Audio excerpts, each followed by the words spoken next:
Welcome to Hit That Line Week 9. I am your host, Zach Berry, coming to you with Austin Gray, Ben Woodhouse, Nicholas Carr. Look, we said the regression monster was going to come at some point. It did, but it wasn't as bad as it could have been. We did go 3-9, but we're still 57-40 against the spread for the season. Not too shabby. Welcome in, gentlemen. We are going to rebound in a big way this week. It would be hard to do worse, frankly. So, yeah, I mean, I'm looking at the numbers, Zach. Are you sure that we're not 56-40? I could be. Look, I'm not a math major, so you guys all went to an extra, 3 years of school, 4 years of school? That had nothing to do with math at all. I told y'all. Either way, I told y'all about my situation while I was filling out the spreadsheet last weekend. Hey, what level of schooling tells you that Tulane's not going to cover against North Texas? Jesus, Nick chose violence. Like what level of school? What level of schooling tells you that Ole Miss is going to cover last week? Oh man, what a cover that was too. Why didn't Hugh Freeze go for 2 there when they scored late just to really mess with things? The reality of our picks right now is you have had 2 separate 0-3 weeks this season. Yeah, again, I just want to let the record state that last week I really just had 1 total pick, and it was North Texas to cover against the Green Wave, and they covered. So we are 56-40. I just did the math on my computer. I would show my work, but this is not a visual medium. 12 times 8 is 96, so we are 56-40. So the Rebels would have beat the Tigers by 2 more scores but for the early turnover. Would y'all agree with that? Yes. And the field goal that we botched. Yeah. Yeah, so at least 10 more points. Yeah, I agree. The yardage differential, other than that garbage time, which I'm sure you can account for somehow, the game looked more like a 41-17 game on the field than a 7-point game. You know what I mean? That last touchdown really flattered them. I mean, it was a 14-point game. Then they had 110 yards passing into the last drive. Yeah. So the last drive Auburn scored on was 67 yards, and they had 275 total. But you have to credit them with the touchdown that Robbie Ashford failed to execute on, according to Hugh Freeze, on the first play of the game. So that's actually. Have y'all watched the replay? Yes, dude. I couldn't tell who it was. There was a linebacker right there that tackled the running back. It's also the first play of the game. It's super unfortunate that you only get 1 play a game in college football, and Auburn just failed to execute on their 1 play. What are you talking about? I'm so glad we don't have to deal with that anymore. I mean, Nick's got to deal with it every week. Did you see the replay and the 3 different open receivers we had, open for touchdowns that we threw to a different player? I mean, if we're just counting like scores that didn't actually happen, There was at one point Braylon Brown was running into his own zip code, and we didn't throw him the ball. It was still a great play to pre-scoring, but that's a touchdown. Oh, it was a fantastic pass and catch by pre-scoring, but Braylon Brown was the only guy in between the hashes. Yeah, correct. He could have punted it to him. He could have thrown it left-handed to him. And instead he throws an absolute dime to pre-scoring. Oh, yeah, it was awesome. And I was hard on Dart early in the game, and I thought he struggled in the first half, frankly, but he had a huge – I think the play of the game, truly, to me, is the scramble that he had on 2nd and 15. Dude. Right to left on the TV screen that he was running right at us, Nick. Great play. Yeah, that's right. Yeah, he had a much better second half. I mean – Oh, yeah. Ultimately – something about that dude. He turns it on after halftime. I just wish he'd put a full game together. It's not we got to figure it out. If we go to Georgia and only play 1 half of football, it won't matter how good that other half is. Right, well, I agree. We're gonna get to Georgia in a minute because they got to find somebody to catch passes quickly. Yeah. Look, I mean this in the most complimentary sense possible regarding Dart. People naturally compare him to Corral because Corral was here just a couple of years ago. They both were too, whatever. I think he's like a rich man's Bo Wallace, and I mean that as a compliment. Dart, he is He's just a gamer. Like nothing. He doesn't do anything exceptionally well. He's not super fast. He doesn't have a giant arm, but he just wins, man. He's gritty. He finds a way. Like he's not exactly a game manager because he can make throws when we need him to make throws, but he doesn't get down on himself. And this year, a game like last year, we may have lost a game like that because Dart did not play well for the first half. And in the second half, he just shrugs it off and finishes the game. Puts them away like we were supposed to do. We were the better team and we finished them off. He's probably like the best parts of Bo Wallace and the best parts of like intangibles with Corral, because he does remind me a lot of Corral with just his demeanor and like his attitude. Like he's got that dog in him where Corral just did not care. He's going to win. No way around it. Like just a gritty. I know we're using all the buzzwords and all the cliches, but I mean, it's true. Like the dude. Yeah. It's just tough. The only thing where Dart, and it's not a knock on Dart, it's more of a compliment of Corral. Corral, his arm was built different. I mean, oh yeah. Corral could throw it through a brick wall. Dart doesn't. I mean, very few players can do that. Very few had the arm that Corral did. The footage is still on YouTube and anywhere you can find it. I mean, they did the long toss competition at the opening, RIP to the opening, which of course they stopped doing it when I start covering recruiting and can go to Nike headquarters. But I mean, you've got like Trevor Lawrence and a bunch of dudes like crow hopping, getting like a 4 or 5 step, running start and throwing it. And Corral just stands there flat footed, bounces a couple times and throws it 76 yards. Like and wins it. Yeah. Yeah. I mean, that's different. Yeah. So it's not necessarily fair to Dart to follow up Corral because he was so good. But I mean, guys, Dart may end up with like one of the highest win percentages of all time as an Ole Miss quarterback. Yeah. At least in the modern era. And I mean, talk about being spoiled at the quarterback position. I don't think Ole Miss fans realize this enough, but Bo Wallace is the program leader in total yardage. And then you've got Matt Corral, first 10-win regular season ever. You had Chad Kelly, who had the third best single season ever, next to Cam Newton and Johnny Manziel. You've had Eli Manning, who did everything that he did. So yeah, there's been some damn good quarterbacks come through Ole Miss in the last decade or so. Rice Plumlee. I mean, dude, he almost got in that ass in Norman. He did. That was a true. What an awful 2-point conversion play call, though. Yeah, I mean that was freeze-esque on the 2-point play call. Hey, I'll say this real quick, Ben. But shout out to Chip Patterson on the Cover 3 podcast, where he said that it's hard to get a good 2-point conversion play drawn up when your entire offense is 2-point conversion plays. Exactly. And it is. Yeah. Gus is better than Freeze, man. Yeah. What about Freeze breaking out the Treadwell pass? What about Freeze breaking out the Treadwell pass? Dude, critical juncture in the game. It was perfect. So we were sitting. He put the third string quarterback in. Like, do you think no one's going to notice? Yeah, but he put a sleeve on him, so he was disguised. Yeah, in like in the Ole Miss section, but on the aisle and across the aisle. Okay, so Auburn does this cool thing, or they used to, where like their end zone farthest from the locker rooms, I guess it's the north end zone, is young alumni. So you can age out of that section, but it allows you build fans by you give them cheaper tickets, but they are out of school, yet not, let's say, our age, right? It's probably like your 20s up until maybe early 30s, 35. And so it's a rowdier group of people. It's not student section rowdy, but it's rowdy. And dude, when they called that play, like our whole section were like, I mean, it was like Hugh Freeze special. I mean, those guys were so pissed off at us because it was like, I mean, he can't help himself. He cannot help himself. He has to run the trick play. And you look at the RP, it's like, you've got 3 more years of this before y'all get out of this mess, because he's going to be running reverse passes and everything else. They'll be in the Wildcat, you name it. He's still doing it. This is 10 years since he did it with Treadwell, basically. He's still doing it. Yeah, I mean, you can't – that's a play that you run for fun when you're playing like Memphis or, I mean, realistic, like UAB.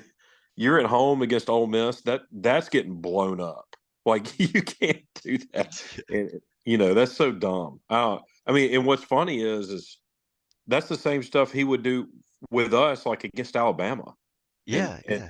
But on the with this road. offense, like Auburn can't complete one forward pass, and he's going to ask them to complete two passes Two. with the backup Yeah. quarterback. I think part of Auburn's problem too is they don't have. I mean, they don't can't even have a quarterback throw. to begin with. They can't throw, but they also don't have any good receivers. I mean, Nope. they've got one player on offense, the Jarquez Hunter, and he's a decent SEC running back. He's not a great one, but he's serviceable, and he broke a long run. Otherwise, they don't really even – they didn't sustain a drive all night. They're so devoid of – I don't know how they got that untalented on offense. It happened quickly. Quick question, because I did not think about this until 2 days ago. Where in the world was Jeremiah Cobb in this game? Because I feel like up until the Ole Miss game, he was labeled as a playmaker, a versatile guy they can use. He's had 23 rushes for 150 yards and a touchdown this year. And he's also 3 catches, 18 yards. But they were using him in multiple ways. He didn't have a touch in this game.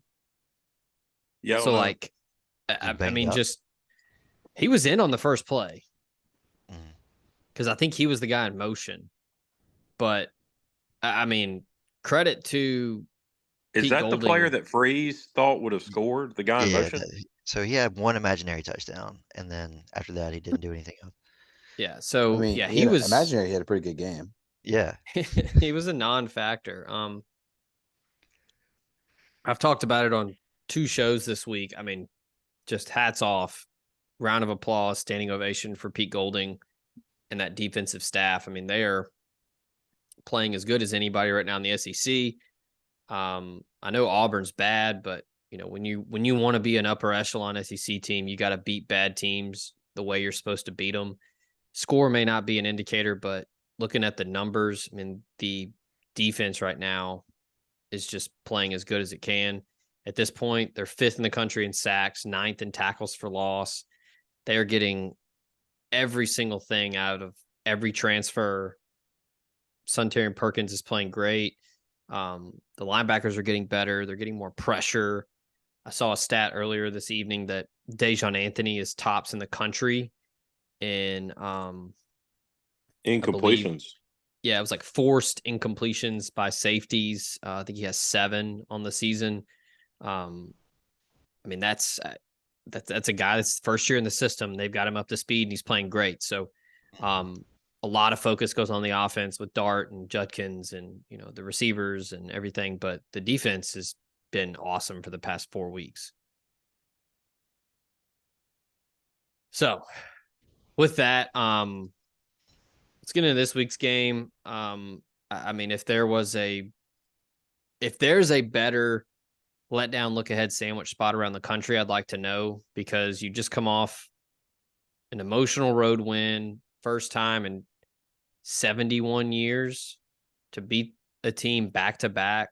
Now you come home, night game, sleepy against Vandy, and then you get to host A&M before the big time test on the road against Georgia. I'll keep it short and then let y'all get after it, because I've talked about it already this week. But I like Ole Miss. The game's never in doubt. It's handled. You get the win. I still like Vandy to cover. I'm thinking like a 41-20 win, or 38, 60, something like 24.5. I think Vandy's going to get a garbage touchdown late, because I think AJ Swan is going to hit Will Shepherd or London Humphreys or something late. But I don't think it's ever in doubt. I think they handle business. That's a ton of points for a team that I just don't expect will be playing, and you really can't expect them to play full out. They just came off of a pretty big road win, against a team that they're trying to steal their coach. They've got a pretty big game next week against Texas A&M, an even bigger game the following week against Georgia. I mean, it's not like they're going to be let down and lose this game. I don't think that at all. but you can't play perfect every single week, and really these next 2 weeks after this one, you got to be darn near perfect because still pretty talented. I don't expect us to cover, but I'm looking at that over under there, and I want to go ahead and lock it in if you guys don't mind. It's 63.5, and I'm locking in the under. I think this one's going to be sleepy. I think the defense is pretty good, and I don't think Vanderbilt's going to be able to score a ton of points on that defense. Because I guess offense you can kind of play with a little malaise, but I don't really see that defensively. And I just don't think Vanderbilt's good enough to put up enough points. Like you said, every score you mentioned is under 63.5. So I'm thinking it's going to be something like, I don't know, 35-17. Yeah, pretty comfortable under, honestly. My only rebuttal to that is Vandy's given up 40 to UNLV, 45 to Kentucky, 38 to Missouri, 38 to Florida, 37 to Georgia. So they're prone to give up a lot of points. But I get the letdown look ahead. Let's look at those last 5 games. They're all, 57, 52, 59. You have to go back to Kentucky till they gave up, till the game was scored in the 60 points. I just sure. Okay, let's say we do exactly what Georgia did, 37-20. Sounds good. Oh, yeah. I'm just saying I think Ole Miss is just going to score because they're just bad. Yeah, but I can't deny that.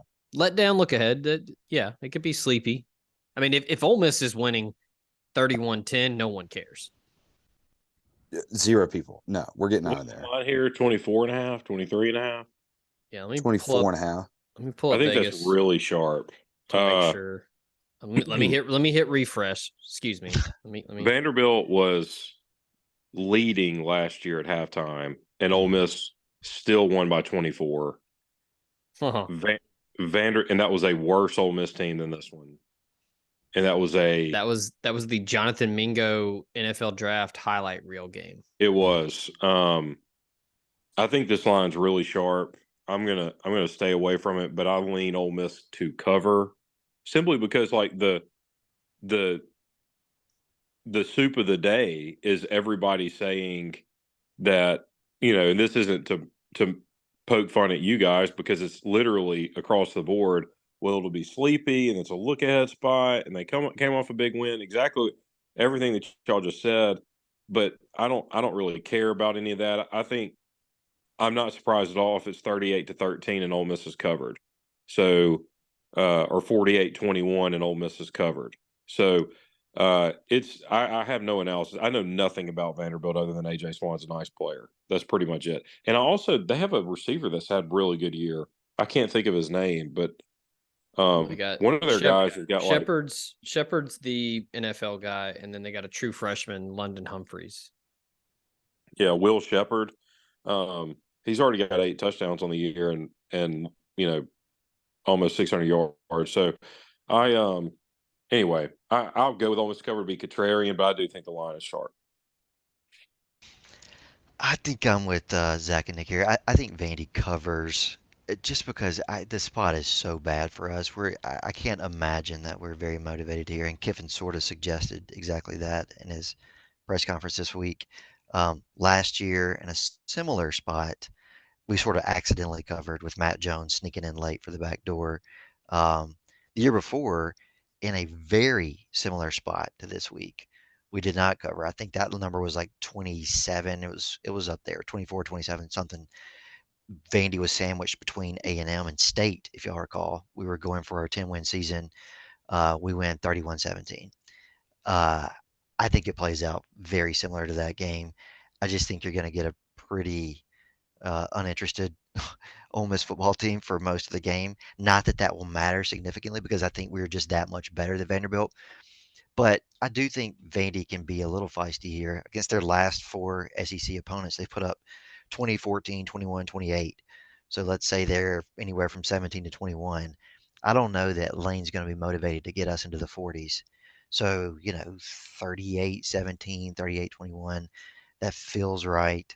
I trust our defense to just show up and do what they do. What I'm doubting is that our offense is going to be motivated to hang a big number here. I think we're going to want to stay healthy.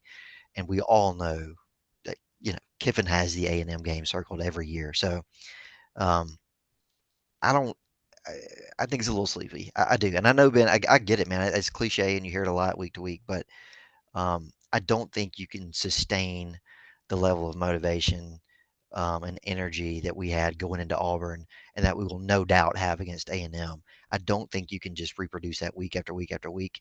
And unfortunately, this Vanderbilt team is not so bad that I think we can accidentally beat them by 30. So I don't know. Maybe they're feisty for a quarter. I expect us to handle business, but 25, 24 and a half, it's a big number. So I'm saying 38-20 Rebs. All right. It is 24.5 across the board at every book. Like I said, I think that's sharp. I do. Because every number y'all given, you could get a last minute pick six from Ole Miss, and Ole Miss is covered. Well, yeah, and what we know, like I said last year, I said we accidentally covered. I mean, we know this. Even when Lane goes to the backups, we run our offense. I mean, if you put Spencer Sanders in and Matt Jones, like he's not putting them in to take a knee. We still run the offense. Mm-hmm. Yeah, that's the thing that I think will help Ole Miss because, whether it's Spencer Sanders or Walker Howard, they're coming in to run the offense and try to score. I mean, this isn't like okay, guys, go in there and take the air out of the ball. Yeah. Run it 3 times and punt. Like they're going to just run the offense. So, all right, before we get into the SEC slate and the rest of our locks, I do want to remind you this podcast is brought to you by Home Field Apparel. Go check out homefieldapparel.com. Check out the Ole Miss collection. And when you do, when you fill up that cart, before you hit checkout, put in promo code TOC23. You get 15% off on your first purchase. So whether you're dipping your toe into maybe you're going to be a bomber jacket guy this fall and this winter, go get you a bomber jacket, get you a quarter zip, get you a hoodie, or if you just want some comfy t-shirts to wear around the house, maybe throw on a comfy t-shirt and maybe a little flannel action before it gets too cold. Look no further than Home Field Apparel. The t-shirts are phenomenally just crafted. It's so comfortable.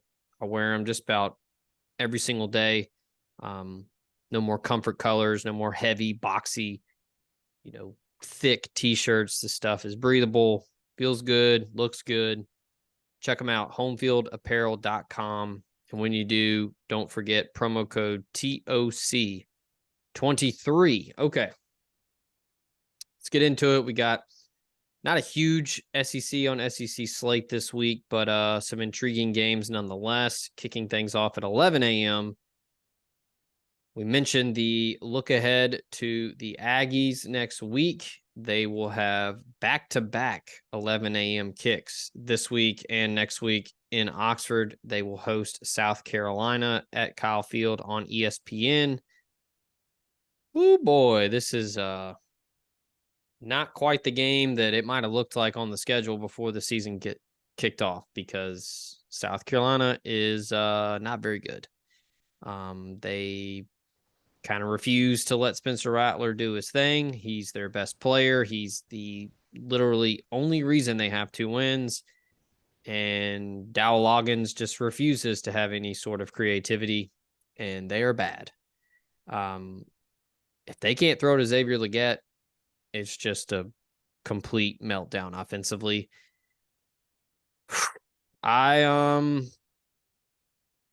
With that said, A&M has been a mystery. They've had their ups and downs. It's been a Jimbo special. I mean, they've looked good at times. They've looked pretty mediocre at times. I still like them here in this spot. It's at home. It's going to be loud. I don't know if we're approaching quit territory with South Carolina yet, but part of me thinks A&M handles business. Another part of me thinks they're going to do enough stupid shit to play around and make it close. And maybe this is one last gasp effort for South Carolina and they lose a close one. But either way, I like A&M to win this one. If I knew South Carolina was not quitting, and I don't know that, But if I knew South Carolina wasn't quitting, I'd lock them in because I don't think this Texas A&M team is good enough to beat a lot of teams by this many points. I mean, they beat Auburn 27-10, and I just ultimately think that South Carolina is better than Auburn if they're playing. I mean, Rattler is better than anyone on the offense for Auburn. Again, don't think South Carolina is great, but it took, Auburn football being, 88 yards passing or whatever they had against Texas A&M to lose by 17 points. Arkansas couldn't do it. They hung in there with Bama a little bit, but they still, the offense is just bad. It was bad last week against Tennessee. I just don't think they're doing a lot. Maybe South Carolina can cure that for them, but I think South Carolina's covering here. You're giving me the hook. I'm almost inclined to lock it in, but I don't trust South Carolina that much. I'm with you, man. I'm with you. Look, the thing I take, like that I noticed immediately, do y'all remember the number last week against Mizzou? South Carolina was only a 7.5-point dog to Yeah. Mizzou at Mizzou. On the road. Another 14.5 at A&M. You're telling me A&M is a touchdown better than Mizzou on a neutral? No way. That can't be right. But I think part of the problem is South Carolina is really banged up. Zach, do you know anything about? I think they're down to like backups at every wide receiver position, and they lost another offensive lineman maybe. So I mean, I think we're like we're way down the depth chart now for South Carolina. I mean, their running back is having a great year at SC. Yeah. And I mean, they're playing quarterbacks at tight end. They're playing quarterbacks at running back. Their defense has gotten worse as the year's gone on. They had a defensive lineman quit this week. It's not good. I mean, Beamer's kicking Gatorade coolers and breaking his foot. Yeah. It's spiraling quickly. Like I've praised them for figuring out NIL, and they're recruiting like hell right now. And Beamer's a likable guy. Players love to play for him. I think their staff is young and recruits like that and all. But I mean, dude, like they are wasting a generational talent at quarterback. Yeah. So, I mean, it feels like the result from last week is heavily priced into this number. Maybe some of those injuries are heavily priced into this number. I'm going to stay away from it like Nick. I just feel like 2 touchdowns plus the hook is asking a little much out of an A&M team that's been pretty anemic offensively since the quarterback injury, weeks ago. I don't know. Maybe South Carolina just gets nothing going on offense. Maybe they turn the ball over and A&M sort of wins in a rout. But feels too big. Gun to my head, I'd take the Gamecocks, but I'm going to stay away, just not knowing where their heads are at, and maybe even more importantly, how many warm bodies they're going to have on the field that are capable of playing SEC football. Same here. I think South Carolina covers here, and they've got the best player in Spencer Rattler, and everything that y'all said is true. It's why I wouldn't lock it in either, but this number's too big. I don't understand this. But A&M, to Nick's point where he said, I don't know if they're good enough to beat anybody this bad. The issue is A&M's like, and Jimbo is this way, is he may have won a lot of games as a coach in his career, quote unquote, but it seems like he always wins like 27-21. It does, man. It's very rare that it's a rout. So 14.5. I'll just take my chances with Carolina, but I wouldn't lock it in. Yeah, it's too volatile because, like I said, I could see A&M getting it done somehow, but then I can also see Rattler just playing backyard ball and throwing for 350 and keeping them in it. So here's the deal: if they were to lose to South Carolina this week and come to Oxford and get beat, that's the death knell. I mean, that's 4 and 5, 2 and 4 in the SEC. I know they've got a bunch of money, but his buyout's like what, $60 million or something? Isn't it more than that? I think it's more than that. Oh, they've already been, and who knows if this is 100% accurate, but I mean, dude, are you going to doubt the money over there in College Station? But there are already people. The price of oil is going up. I mean, that's still a lot. They've already said that they've got people that'll pay it. But then, like, who do you get? Yeah, that hurts. It does. I mean, They think about who they've got hiring the next guy too. Ross Bjork, he'll be who knows, man. Maybe he'll go after Auburn's coach. Does Ross Bjork get to make the next hire? Oh, it's a good question. Who all has he hired while he's been there? Well, I mean, they've got good coaches. Buzz Williams is good. Did he hire Buzz? I think he did. And then I think so. Schlossnagle. Schlossnagle, that's a really good hire there. Yeah. So the thing is it's very difficult to make a bad hire when you got that kind of money. $1 billion, yeah. I mean, Schlossnagle built the TCU baseball program to what it is, and he was like, "Yep, I'm leaving." Yeah, it'd be like him hiring Mike Bianco, literally. Are you looking at cutting your health insurance premiums by as much as 20 to 30%? Are you aging into Medicare and need help finding a Medicare supplement plan?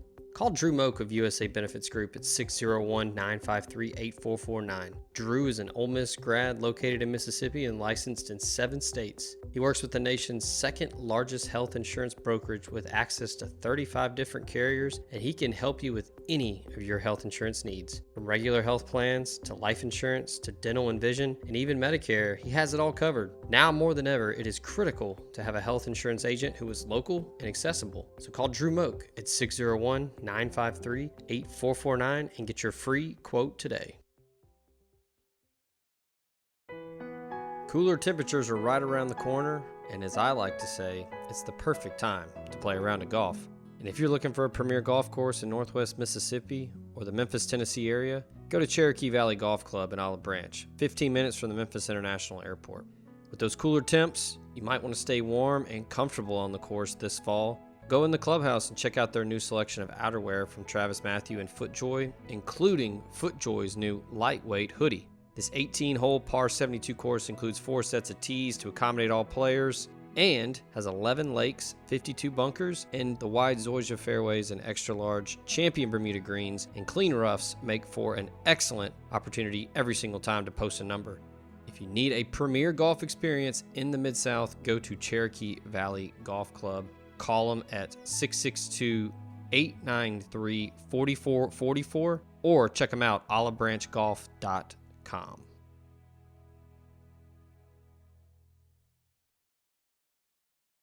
All right, 2:30 CBS, Georgia, Florida.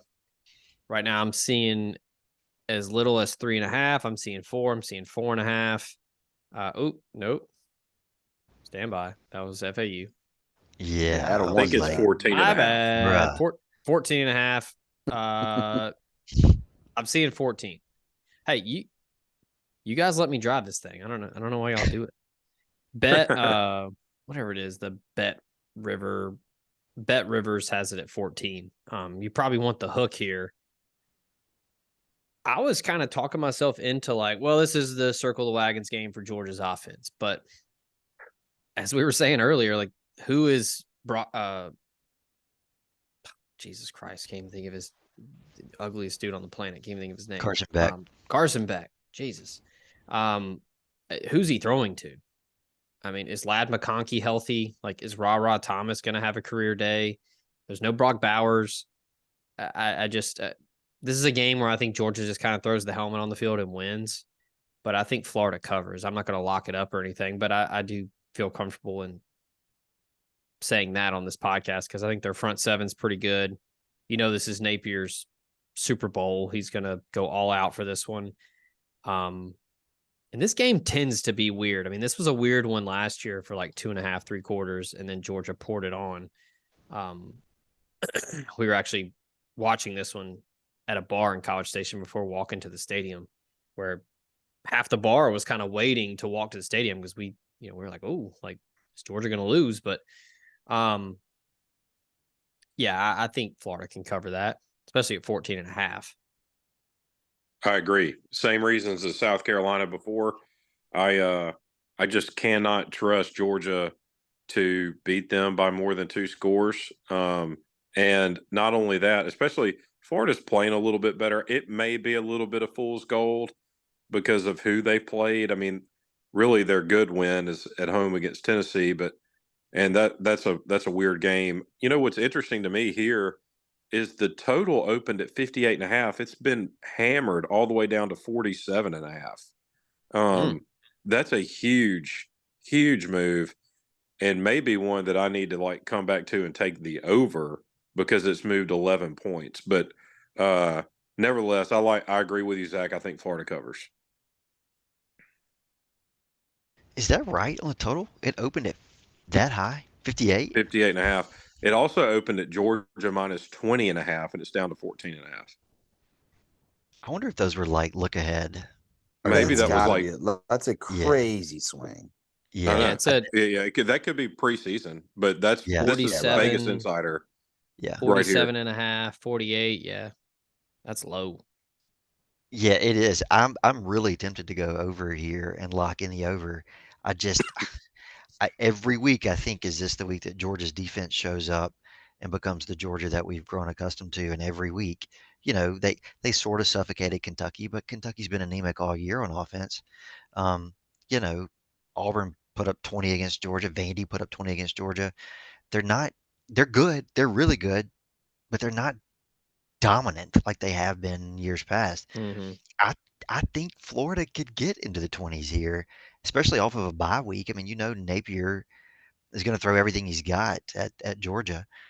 I know Florida's not dynamic offensively, but Florida's played a much tougher schedule than Georgia has to date. So, I mean, Georgia's got the better record and has better results, but Georgia hasn't played anybody, and Florida has. So, Georgia got the better team, the better roster, the better dudes. But I think Florida hangs here. 47 feels a touch low. I think this is something like 31-21 Georgia. Agree. Yeah, And so I'm flirting with locking in the over myself. That just seems low to me. yeah, and look, not to go against your point, I agree Florida has played a better schedule, but in the last like month, basically, Florida has played that classic like SEC East schedule that we make fun of. They played Charlotte, okay, whatever, at Kentucky, Vandy, and at South Carolina. I mean, just a brutal stretch of nothingness that they've played, and they beat up on Vanderbilt, sure. They lost to Kentucky pretty badly, and they snuck by South Carolina the game. I'm not really sure you can, say that they were the better team, and they weren't great that against South Carolina that week. I don't think they're going to keep this one close. I really don't. I think that Georgia, yeah, their defense still not like the Georgia defense that we've expected, but I think that Georgia's going to break into the 30s. I think they're keeping Florida in the mid to low teens. I think that Georgia is going to kind of show us something here. I think that, yeah, you talked about fool's gold a little bit for Florida. Maybe that's what it is. I mean, again, they've got a pretty decent record, but that's kind of all it is. 5-2 without their best wins over Tennessee, who we obviously don't think is the greatest team after what they've done the last few weeks. I think Georgia's going to kind of show up a little bit finally. What's Georgia's best win? Oh, I don't think Georgia's got a great win at all. I mean, Georgia doesn't have any good wins, but I mean, all they've got to do is beat them by 2 touchdowns and a field goal. And I mean, they've done that against Vanderbilt. They did it against Kentucky. They did not do that against Auburn. I mean, they've 2 touchdowns and a field goal for this Georgia team. I just think we're seeing Florida's 5-2 record and thinking like, oh, this Florida team's actually not that bad. But this Florida team's got a lot of losses still left on the schedule. LSU, Florida State, Georgia. Just Georgia's best win has to just be Kentucky because they were ranked and you put up 51. Yeah, I think the margin against Kentucky makes it their best win. I think, by the end of the season, we're going to find out that Kentucky's not all that good. But I think, Georgia beat Kentucky's ass. I mean, that was dominant. That's what we all keep waiting for that Georgia team to show up. And then they do that against Kentucky. And the very next week, Vandy hangs for 3 quarters. Yeah. I don't understand. I guess people have to find something to talk about, but Graham Mertz is getting a lot of pub for being, he's figured it out. Like, look at him go. Okay, he lit up Vandy and he lit up South Carolina. And look, sure, ifs and nuts and, horseshoes and hand grenades, it doesn't count. But I mean, South Carolina had that game wrapped up and gave it That to was it. Florida at the Yeah, very end. And now I know that's he one of the worst still collapses this season. to give up 15 in the fourth quarter. I think they were both of those drives in the fourth quarter were less than They 5 minutes. Yeah, and Florida converted like 2 fourth and double Oh, digits. dude. Like, They yeah, ran it was like a fourth and like 11 or 12, and they ran like a 4-yard route and got the first down. yeah. Yeah, he still completed, 30 of 48 or whatever for 400 plus. But I mean, that's a South Carolina team that is just sucks. So I'm not ready to crown Graham Mertz as this guy that's figured it out, especially against Georgia. Look, we talk about Napier. He's going to be ready. It's his Super Bowl, whatever. Kirby and them are going to be ready too, because you kind of feel like Kirby. I feel like he's a bit of a realist, and he's going to be kind of old school and hard nosed, but they've got to get some things sorted out before that November 11th game against Ole Miss. And that's not me saying that Ole Miss is going to go in there and run it up or, whatever. But look, if we're just being real, you've got Florida neutral site, and you've got a ranked Missouri at home, which is a damn good Missouri team. Mhm. And then you've got Ole Miss at home. So that's back-to-back top 20 SEC games at home. And then you go at Tennessee. They need to figure something out, especially with Brock Bowers out, because that's why this 14.5 gives me such pause, because what are they don't have a Nick Chubb. They don't have a DeAndre Swift. They don't have a dude back there that they can just turn and hand it off to 35 times. They don't have that. So they're going to have to get, I mean, Mike Bobo is going to have to figure something out, which good luck. But it's weird. It's weird to, they're still number one until someone knocks them off. I get it. Kirby's a good coach. They've got talent everywhere, but they're running out of time to figure it out. Like, they're going to get caught slipping if they don't figure it out. All right. Speaking of figuring things out, 2:30 SEC Network, Mississippi State goes to Auburn. Jesus. Mississippi I'm gonna sneak in State. right here before we go, and I'm gonna lock in the under. I don't know what the number even is, but I'm gonna take it. 17.5. The total 47.5. It's the same as Georgia. What? Nope. Oh, it's You can 40, get 43 you can and a get half. 43.5. It's as low Yeah. as 41.5. Yeah, I want under 43.5. Lock me in there. I mean, good Lord, man. Game of the week last week, Mississippi State at Arkansas. Just two kids with pillowcases full of bars of soap, and then every time they go to swing, all the bars of soap go flying out. It was so bad. It was so hard to watch. I think we can officially say Arkansas has quit. They looked And it bad. cost me a lot, to be honest with you. Yeah. Yeah. I mean, I did not see that coming at all. I was with you. I no. remember when you made that pick, and I said that was a good pick. I thought they had at least one more in them at home. The crowd was not good. I think there were some boo birds out early. Dan Enos got fired because of it. Just awful. But I don't know about y'all. Kind of feel like Mississippi State wins outright. I don't necessarily disagree here, and here's why: because Freeze, his shtick, he's got. I mean, this goes without saying. Most coaches, I don't know how he can rally the troops when they've been beaten down to the point that they have, and now he's like calling guys out at press conferences. Yeah, what the hell was that? It's a bad look, man. It's a bad look. I think that, State has a little bit of momentum coming off a road win at Arkansas. Now, I will say this, though. It would be very difficult to travel to Fayetteville, win, travel home, practice, travel to Auburn and win. I mean, that's a brutal 14-day stretch or 10-day, whatever, 8-day stretch. But you know it. I'll take State to win outright. I mean, I'm not going to lock anything in, with them plus 6.5, but I like them in this spot. Auburn is. We talked about this before the show, or maybe it was on the show.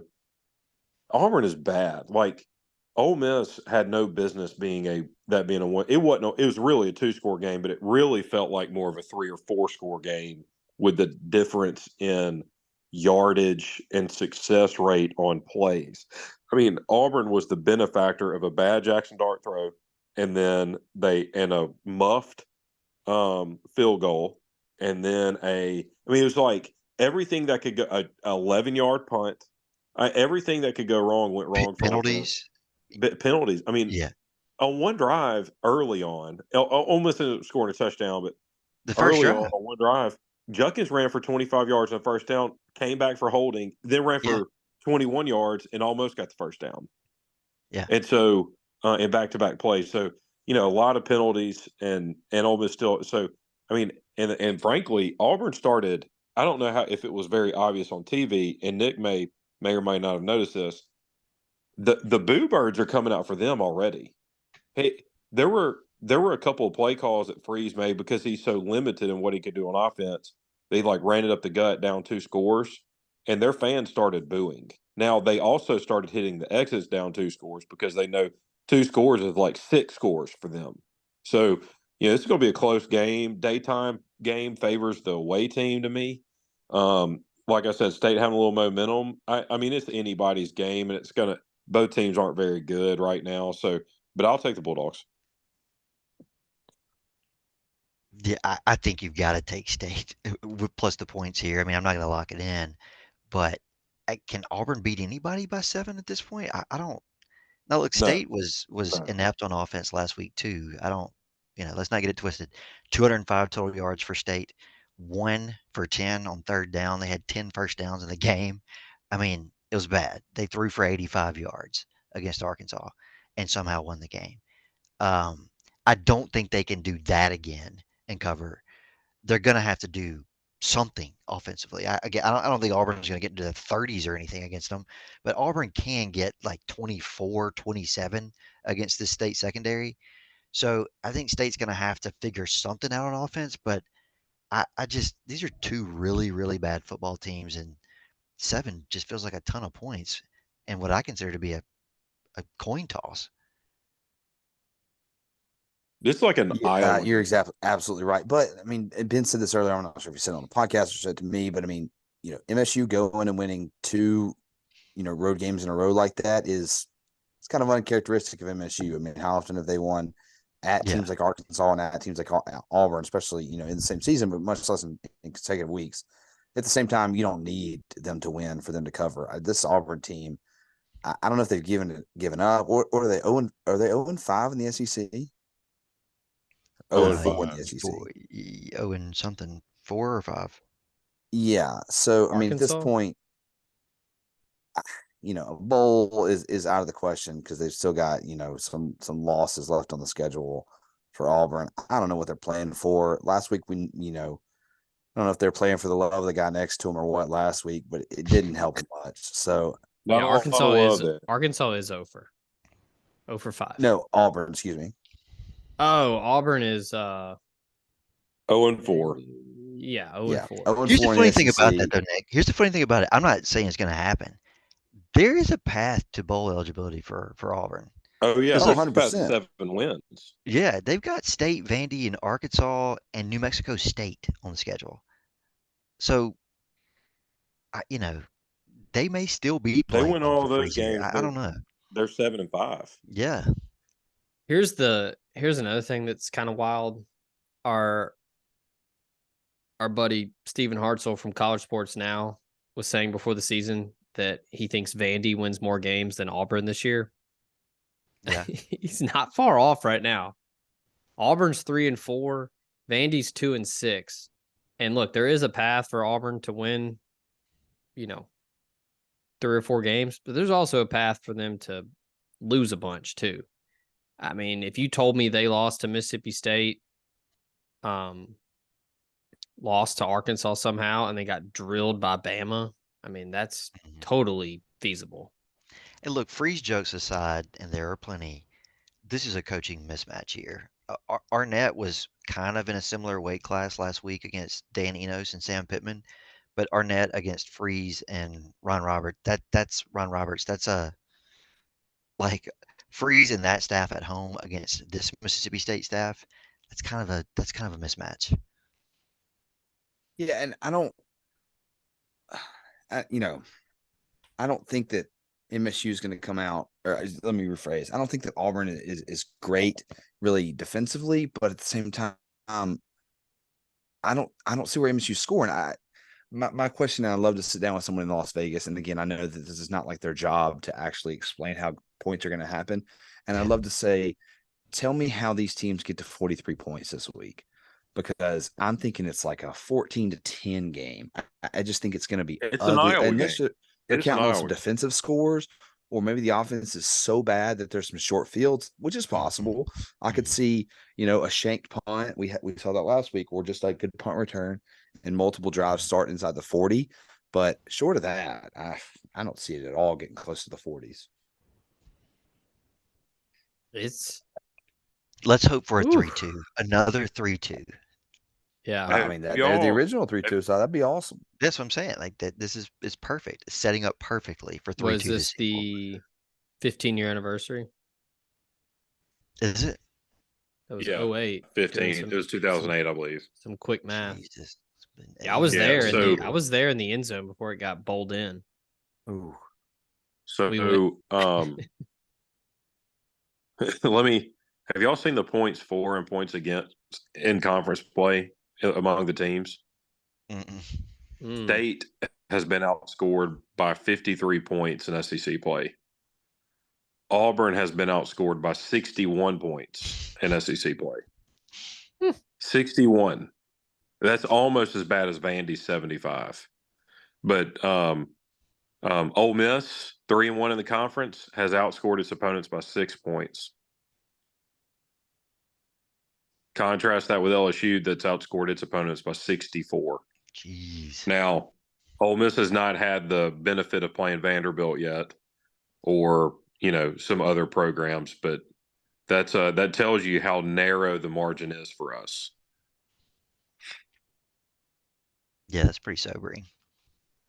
Yeah, I mean, Alabama's outscored its conference opponents by 60, LSU by 64, Ole Miss by 6. Well, I mean, we haven't beaten anybody badly yet. Of course, again, we haven't played Vanderbilt, but I mean, every single game has been a game in the fourth quarter. So what you want about Auburn, it was still tight, and obviously they had a chance with an onside kick to get the ball back and be down just one score. Every single game. I look forward to Saturday, where hopefully in the third and fourth quarter we can just throw it in neutral. And I think the reality is the time of the year that we played all of these teams, and like you don't get Arkansas after they've quit. That Arkansas team needed the win in Oxford, so you got their best shot. And then that's no excuse, but it's just the reality of it. You beat LSU. Like Ole Miss has played both Alabama and LSU. The two teams theoretically ahead of, only because LSU's played one more SEC game, ahead of Ole Miss in the standings in the West right now. And so you've not played A&M, State, Vandy, Georgia. And, so we'll see. I mean, not that it really matters what the points for and against are, but it is kind of an eye-opening stat. It's like, wow, especially when your loss is just by 14 points. It's not like Bama beat us by 38. And then it's like every game's close. Mm-hmm. Yeah. All right. We have got, moving on to the night cap in the SEC. We've already talked Vandy Ole Miss. So the lone SEC game here, number 21, Tennessee at Kentucky, 6:00, ESPN. This one to me seems like, let me get the spread pulled up. Yeah, I feel like the wrong team's favored here. Tennessee giving 3.5. It's at Kroger Field at night. I feel like Kentucky is in a better spot here, and I'm not even saying that Kentucky's just a flat out better team than Tennessee. The Vols looked good for 2.5 quarters last week and then just couldn't get it done. Ran out of gas against Alabama. I don't know. As a podcast full of dads here, I'm not mad. I'm just disappointed. I thought Tennessee would be better this year. They are, and look, before Brew McCoy went down for the year, they were much better offensively, and just Joe Milton is just so erratic and just unpredictable. It's for some reason I just feel like this is a Ray Davis special. This is a, they're just gonna lay on them and lay on them and lay on them and just beat them into submission with the run game. And I don't think Tennessee's going to be able to answer with anything. I think Kentucky's going to play solid defense at home. I like Kentucky to cover, maybe win outright. What about y'all? Were they on a bye last week? Mm-hmm. Yeah, and Tennessee had to play at Alabama. It's just a tough schedule issue for Tennessee because in the Kentucky locker room, they're still playing against Big Brother this weekend, and they're going to give it their best shot. Tennessee's coming off a game where they lost to Big Brother, so you're looking at an emotional hangover. I like Kentucky to cover too, but I think Tennessee has the clear better team. This is just more of the spot in the schedule. I think Tennessee could sneak out of there with a win, but I'll take the points at home. Yep. Spot screams Kentucky, not just because Tennessee just got kicked in the nuts in Tuscaloosa, also because last year Tennessee beat the shit out of Kentucky in Knoxville, 44-6. You have to think Stoops and company are going to remember that one, want this one badly. As Ben said, they always want this game badly. They kind of think of themselves as a rival of Tennessee. I know Tennessee fans do not share that view at all, but Kentucky wants to beat Tennessee year in, year out badly.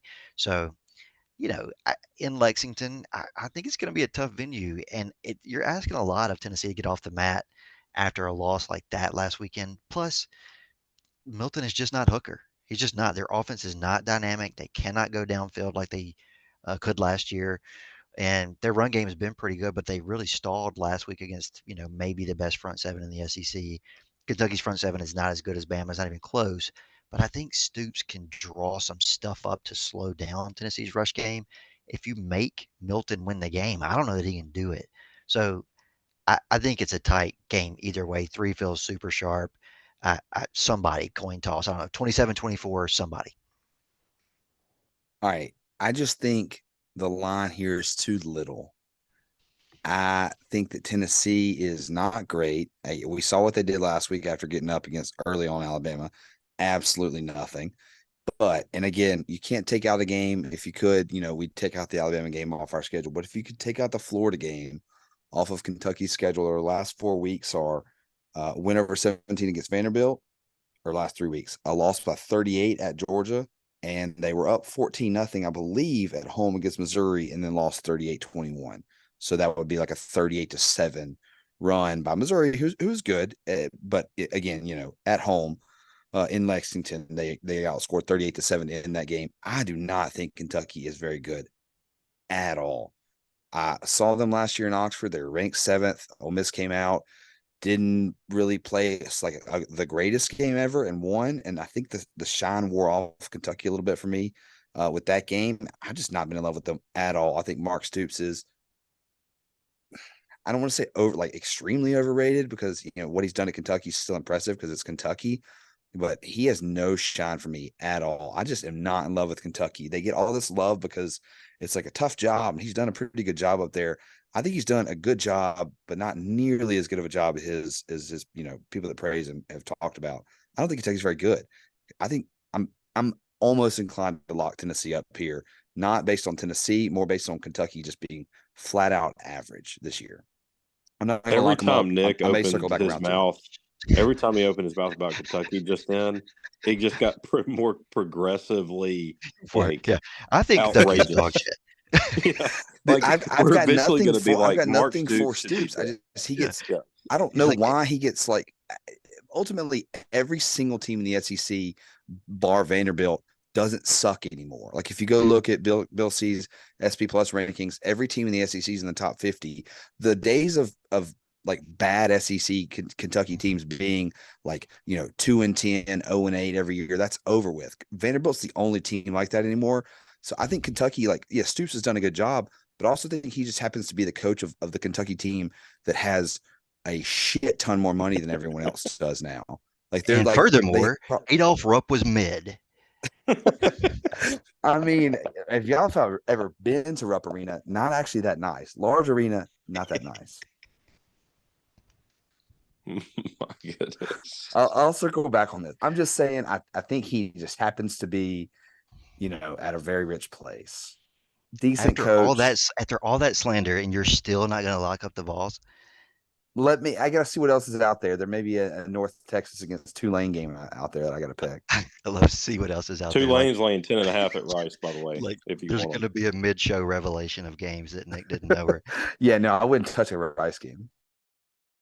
This podcast also comes to you thanks to Bluff City Advisory Group, Memphis's leading team of finance professionals who can provide advanced assistance with financial planning, pension, and qualified plan support, and business and estate planning strategies as well. Former Ole Miss Rebel and founding partner Ben Still, along with his elite-level customer service team, make it their goal to help you meet the ongoing demands of your financial needs. Learn about this and more at bluffcityadvisory.com. The College Corner is headed to Oxford. Stop by their new location in the Oxford Commons off Sisk Avenue. They'll have 4,000 square feet of Rebel gear ready for your trip to the Grove. On your next trip to Oxford, stop by the College Corner or our other great locations in Ridgeland and Flowood. Hats, shirts, polos, pullovers, sweats, t-shirts. College Corner has it all. And as always, you can visit us online at collegecornerstore.com. That's collegecornerstore.com. The College Corner, where your game day apparel meets. Are we ready for some locks? Let's do it. Yep. We've got 2 on the board. Austin, I can go ahead and get one on the board here if you feel so inclined to let me fire one off first. Yeah, go. I'm going to probably regret this, but actually, let me get my gimme in first. I'm going to lock in James Madison minus 19.5. Oh man, I wish so badly the Dukes could play in a New Year's Six bowl game. I was saying, like, I would love nothing more than both JMU and Air Force to run the table and play in a New Year's Six bowl. Have we picked James Madison every week this year? I think so. If we haven't, we're morons because all they do is cover. I picked them. We missed it in week 6. Week 3, week 4. Zach picked them week 5. We did not have them week 6. We missed them a couple times, but I had them week 7. And they've covered every one of these, every single one of them. I just think they're really good. Oh, they are really good. I think that line is a little big. They're probably going to cover it, but the book is catching up. I mean, they're starting to almost, extend or spread those lines out because I'm telling you, man, like James Madison, you cover every single week. They're just going to start tacking points onto it. And the market is definitely catching up. But I still think they cover here. But yeah, you're right. The market is definitely starting to price in their domination. Yeah. Yeah, old Dirty Minion, I don't think is going to put up much of a fight here. And I just think they're good. It's homecoming in Harrisonburg. It'll be a big to-do. Yeah, give me the Dukes. I'll ride them again. They've been good to us. I like it. So last week I made the mistake of dipping my toe in the water on a marquee game. I'm going to try to avoid games that people give a shit about this week. So let's start with Connecticut and Boston College. Boston College laying 13.5 to UConn. That is way too low. Boston College has one of the most explosive rush offenses in the country. UConn can't stop a nosebleed on that side of the ball. BC fresh off of an ass whipping of Georgia Tech at Georgia Tech last week. It feels like things are clicking at the right time for BC. So anything under 2 touchdowns just feels way light for me. I think this is like 42-13. I can get you 14. Come on. I'm looking at a 13.5. Where?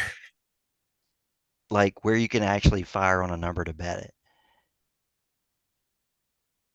All right, I'll take your word for it. I don't think it's going to matter. But I mean, I'm looking at the screen here. It's 14s and 14.5. What does DraftKings have? Do we have DraftKings? 14.5. The 14 I'll take is the 14. Bet In 365. Zach's Bet defense MGM. here, it is Caesars. 14 on Vegas Insider. Now, if you can find a 13.5, I'll trust you. But Yeah, I'm not saying you're lying, but yeah. Yeah, go ahead and out your bookie, please. Also. Yeah, exactly. Like,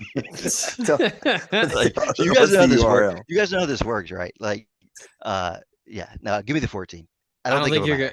I don't think the hook is going to matter here. I'm with you. If it matters, we're playing the game under protest, so I don't think it's going to matter. All right, what can you guys get me, if you don't mind looking, and maybe I should go with Austin here to give me the better number. What can you guys get me in Lexington? A 3 flat. 3 flat? Yeah. Oh, that's what I see. But hold on though. Zach, what you got? I'm gonna send a screenshot so everybody knows we're on the same page. I get you 3.5.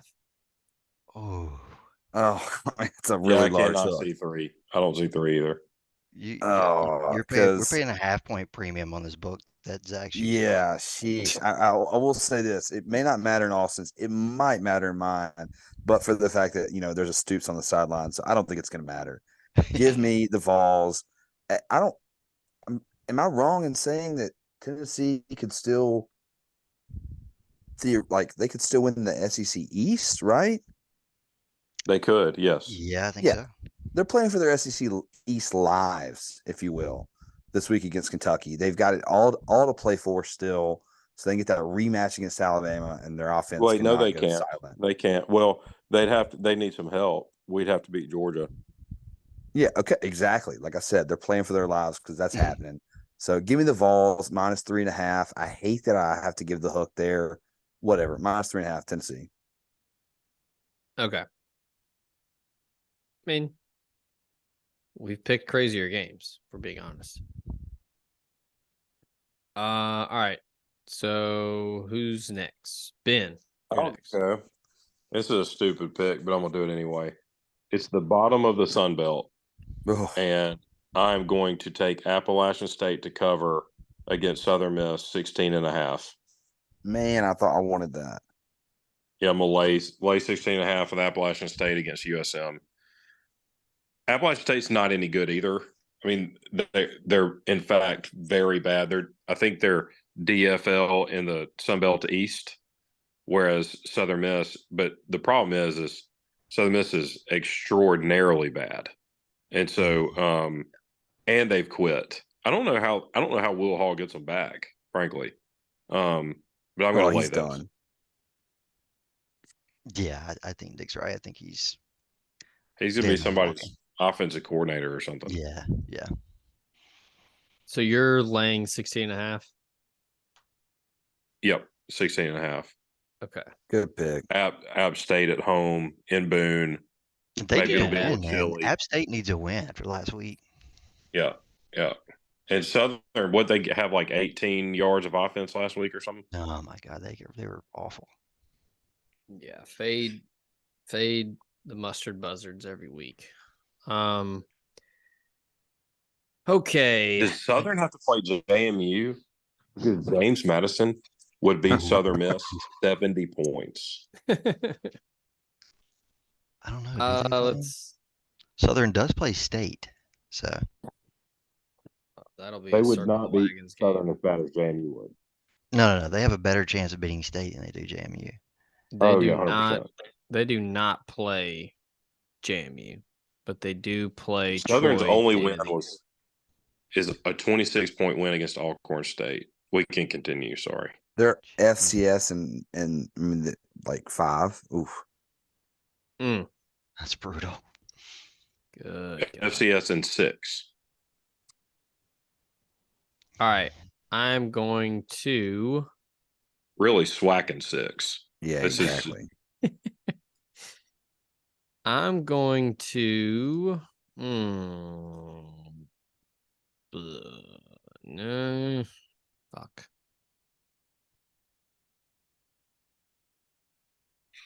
Good Austin, fight. Anybody got a pick? if you got one, go. Yeah, so in keeping with the theme of staying away from marquee games, let's go to Purdue, Nebraska. Let's see. Nebraska is down 2 starting offensive linemen, 2 of their top Purdue and 3. who? Nebraska. Good Yeah, Lord. how is this line so little? 2 of their 3 running backs are gone. They're down 2 starting wide receivers. Purdue's off a bye. Nebraska could not put away Northwestern last week. I watched way too much of that game. Boiler up. Give me Purdue. What's the number? Please tell me it's 3. 2.5. I'll take the 2.5. I wish it was 3, but give me the 2.5 with Purdue. Yeah, I see 2.5 as well. Okay. You I'm glad you got that before me because I looked at this number and I don't think like Nebraska is all that bad. Though I will say, I mean, in fairness to Purdue, they're coming off 2 pretty. I think they played Penn State and Iowa in their last 2 games, so there's definitely a step down in who they're having to play. But man, I would have taken Nebraska in this. So yeah, I'm glad that you knew more than me. Yeah, they're walking wounded right now. And last week again, I watched like way too much of the Northwestern game. They could not put away Northwestern, who is abysmal. So give me Purdue. I think Purdue has a pulse. Hudson Card's actually healthy, slinging the ball around a little bit. I think with a week off and a week to prepare for this anemic offense, Purdue can win outright. All right, I'll take the next one if you guys don't mind. Speaking of games that, again, you probably should, not the marquee games. Last week, what were we thinking not taking the under in Air Force Navy?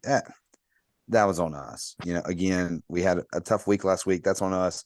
I am not going to let 2 weeks in a row go by without taking Air Force. They are 12.5-point favorites to Colorado State. Colorado State, a lot better than they have been. I think in the last couple of years, they were one of the worst teams in like all of football or all of D1 football. They're not that bad this year, but this Air Force team, they're 7-0. They're beating up on teams. They beat Navy last week, 17-6. They beat Wyoming, who was pretty decent the week before. Dog San Jose State, dog San Diego State. And I've said this before, once that offense gets rolling, if you can't stop it, it's like the game will never end. And I just think that Colorado State's going to struggle this week. It's at Colorado State, interstate rivalry. I get that. But, 12.5, I'm thinking that this Air Force offense, pretty good. They're putting up mid-40s points, and I'm thinking they're holding Colorado State into the 20s. By the way, did y'all Yeah, lay 12.5, yeah. Okay. Did y'all see how that game played out last week with Navy and Air Force? Did anybody pay attention to that beat? I did not see it.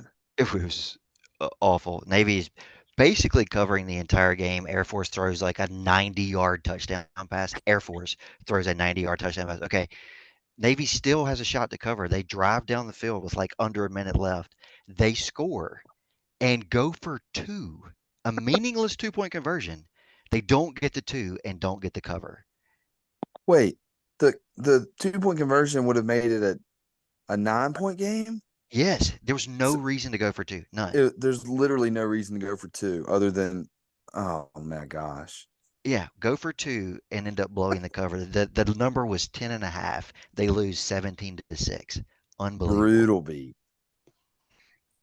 For 2 to make it a 9-point game. You got to do it. You have to. Matt Luke just nodding in approval somewhere. So I had some pause. I was really wanting to go Thundering Herd on the road because I do not think Grayson McCall is playing for Coastal, but I don't want to get caught in like a, rally the troops, everybody play for Grayson McCall and take an L there because Marshall's not great. They put up a fight last week against JMU. But I'm going to go ahead and put my big boy pants on since y'all are staying away from the marquee games. And I'm going to go ahead and do it, laying 6.5 with Oregon at Utah. Everything went right for Utah last week. Maybe I'm a little pissed off from last week because SC didn't cover the 7. I thought for sure they would be able to outscore Utah, who, I mean, who's the quarterback? I keep wanting to say Bucky Barnes, like from Captain America, but is it like Bryson Barnes or something like is that? his name Bucky Barnes? I think it's Bryson. I don't know. It is Bryson. You're correct. Yeah. It was always Bryson Barnes. I mean, it's an LDS guy.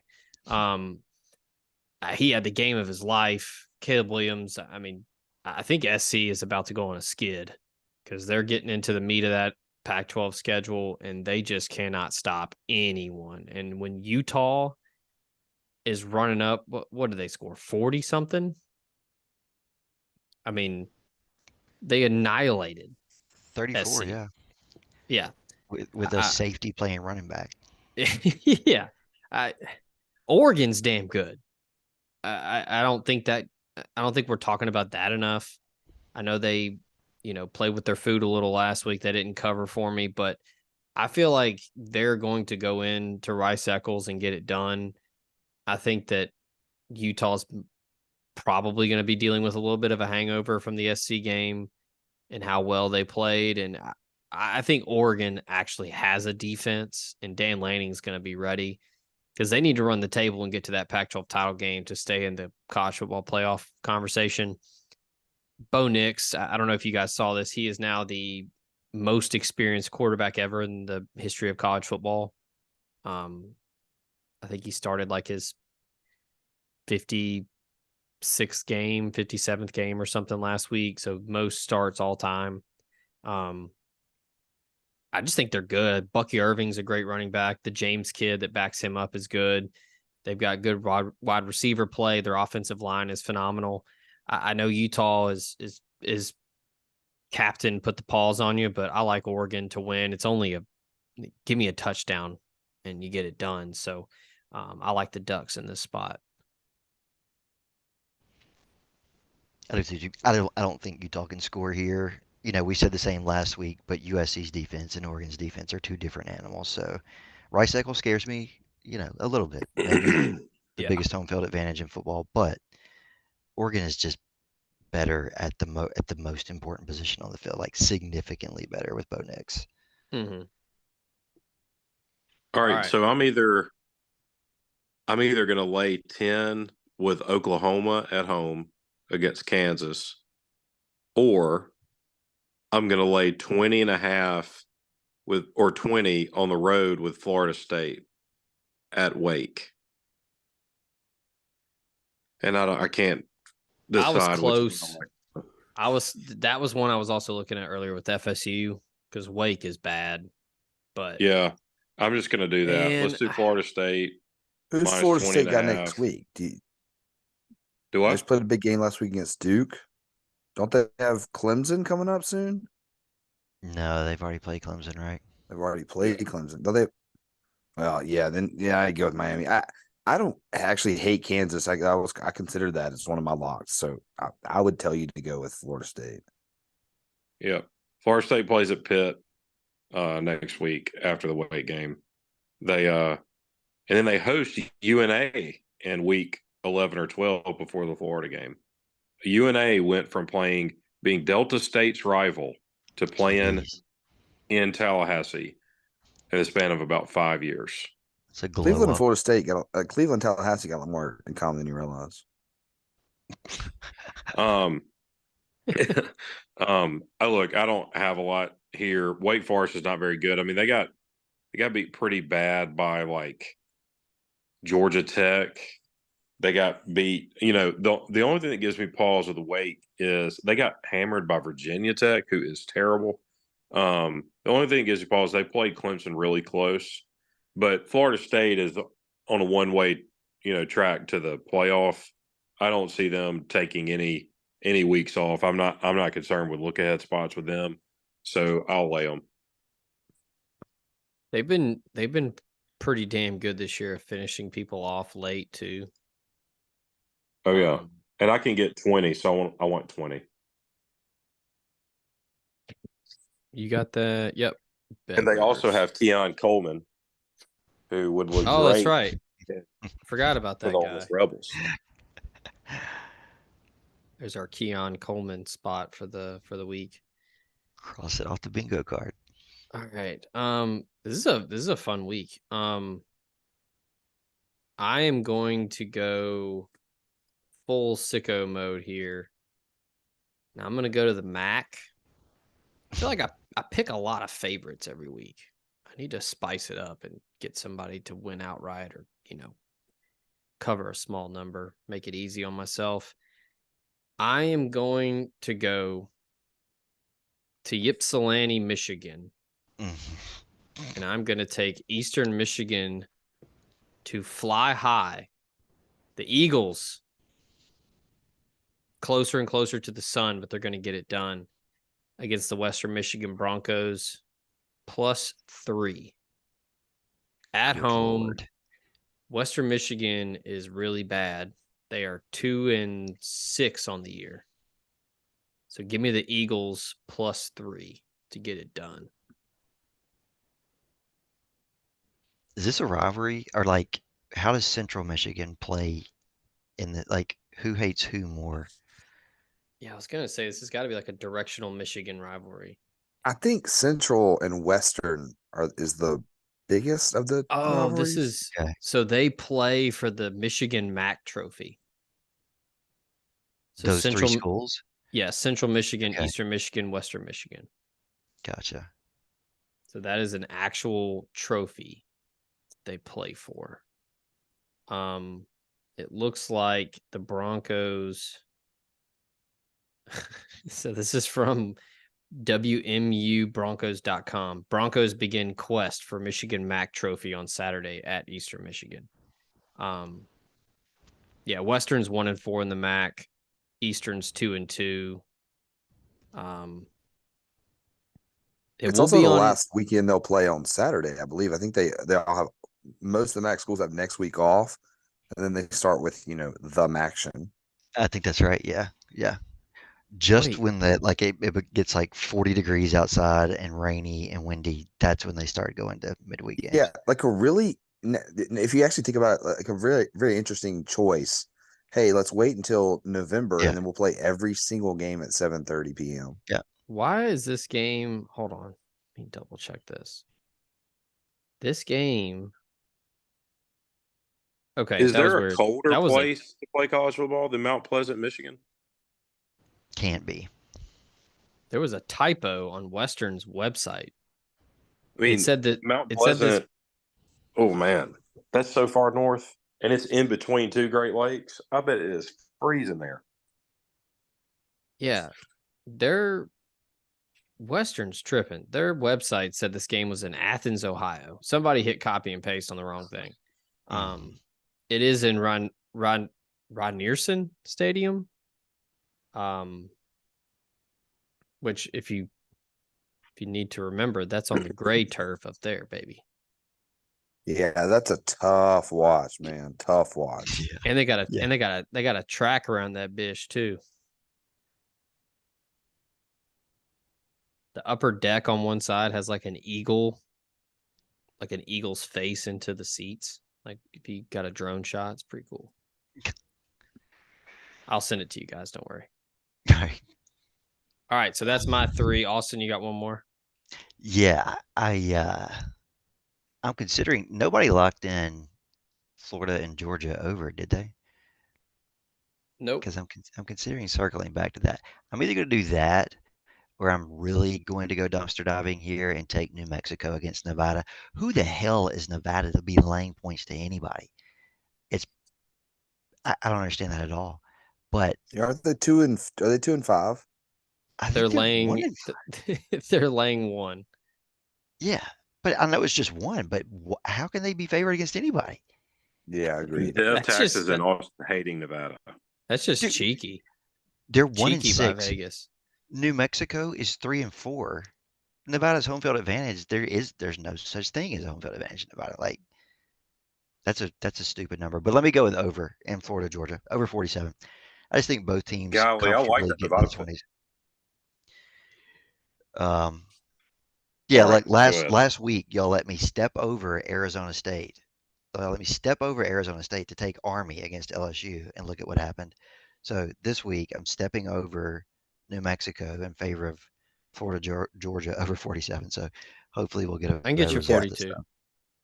We don't talk enough about how little LSU respected the troops. Yeah, I really, really underestimated how big of a dick Brian Kelly is. Never again. I told y'all he doesn't like the troops. I didn't realize anyone could just like hate the troops though, and Yeah. yet there we were. Weren't they like still running offense like up 42-0? Yeah, definitely. Yeah. Got to get that Jaden Daniels Heisman train going. Austin Smith at Eastern Michigan has thrown for 1,103 yards and 6 touchdowns this year. Good to know. 5 picks too. Just in case you were wondering. I'm going to be locked into ESPN Plus watching that one. Yeah, that was Right. so 1, 2. I had 2 weeks in a row. I took all heavy favorites. Yeah, I've only really had a couple weeks where I took underdogs, but all right. It's a good slate this week. Like I was looking hard at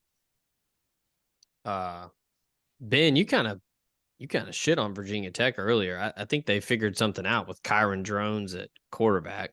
He's not bad. I think Georgia State could win outright against Georgia Southern. Yeah, that's gonna be a good one. I mean, I don't think anybody touched it, but I think Kansas could give Oklahoma issues. I mean, I know that Jalen Daniels isn't. I don't think he's playing, but I mean that Bean kid's not bad. And Oklahoma's bound to. I mean, they tried to lose last week. They're going to be sleepy at some point. And then I was curious. Nobody touched Maryland Northwestern. Maryland's only laying 13.5. Were you Northwest curious if nobody Maryland. touched that? Dude, Talia's still slinging it up there. I mean, Kevin Sumlin may not be calling plays, but. And then I thought for sure Nick was going to get all over Indiana plus 32.5. I legitimately almost laid Penn State minus 32. why would that be the number? It's a stupid number. And then I was thinking like, yeah, they'll probably beat them like 45-0. Clemson's got to go to Carter Finley Stadium in the triangle up there. That's going to be tough for them. We hate to see Clemson fall off. Really do. You want a dart throw money line? Rice outright against Tulane. JT Daniels, baby. Yep. Slinging it. They can score. Their defense is abysmal, but they can score. And yeah. Tulane's been living kind of dangerously since our game. They were, as Nick noted, and I'm sure we'll note again before we sign off, North Texas gave Tulane all they wanted last week and the week before. Tulane sort of played down to their comp. I think Rice can knock them off at home. I do think Tulane led 21-0 in that game. So it was like a hold-on game last week. But then North Texas just storms back and why have plays we within the chosen possession. the one of the 9 games we lost last week? It's because the one I was adamant. That set the tone, Ben. It did set the tone. Yeah. We'd probably go 8-4 without that. Y'all's books are so fickle that you got to rely on me to carry who's going to carry the boats? This week, Mark Stoops is carrying it this week because, again, I picked Tennessee. That ain't losing. Speaking of fickle, does Ohio State just get in Phil Longo this weekend? Yeah. What's that number? 14.5, right? Oh, yeah. Almost yeah. took them. What about Colorado UCLA? How's Wisconsin scoring this weekend? Yeah, I don't think they are. That's a team total under banger as soon as that number becomes available. Yeah, even if that number is like like 0.5. Yeah, they're not scoring. Because, Nick, you nailed it early in the year. I mean, Ohio State's loaded on defense. Yeah, that's a NFL tough dudes defense, man. everywhere. Literally, the reason that I'm not like some savant, I looked at NFL draft boards early in the year, and there were 4 defenders in the first round on multiple draft boards, and I just thought, like, you can't possibly be bad with that much talent on defense, and here they are. I mean, it's just guys I've never even heard of were first round picks in their secondary. Just that says all you need to know. Yeah, they just suffocated Penn State last week. Yeah, and I kind of think they're going to do the same thing against Michigan later in the season, but we'll get there when we get there.